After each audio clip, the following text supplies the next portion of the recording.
Bạnធ្វើដំណើរ ទៅជូនមីងទៅកាលីហ្វ័រញ៉ា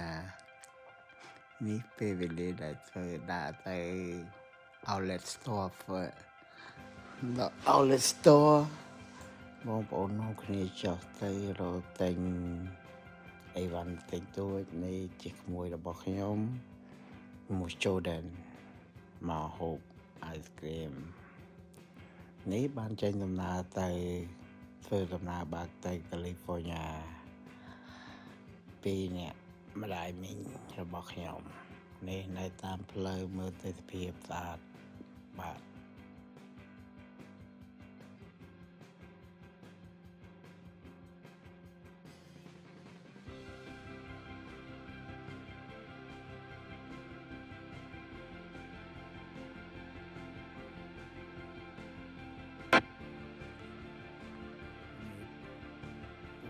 បាន មកលេងនៅកាស៊ីណូនេះនៅក្នុងកាស៊ីណូហើយក៏មាននៅកន្លែងដាំកាយស្អាតហើយបានចេញដំណើរពីកាស៊ីណូទៅធ្វើដំណើរតទៅទៀត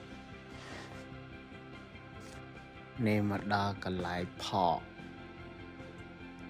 កទេសភាពស្អាតមែនមានទឹកខូទឹកអីនេះជារូបរបស់ខ្ញុំបានឈរថតនៅក្បែរមាត់ទឹកហើយមានអារម្មណ៍មួយថាសប្បាយរីករាយបន្ទាប់មកបានធ្វើដំណើរចេញទៅទៀតហើយបានដើរទៅជិតដល់សាក្រាមែនតូហើយនេះជាភ្នំអត់ដឹងថាភ្នំតកកប៉ុន្តែមិនដឹងថាឈ្មោះអីនៅកាលីហ្វ័រញ៉ា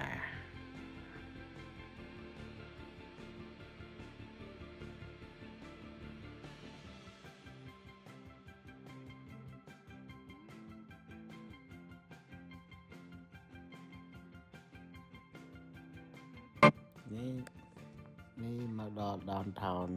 CLA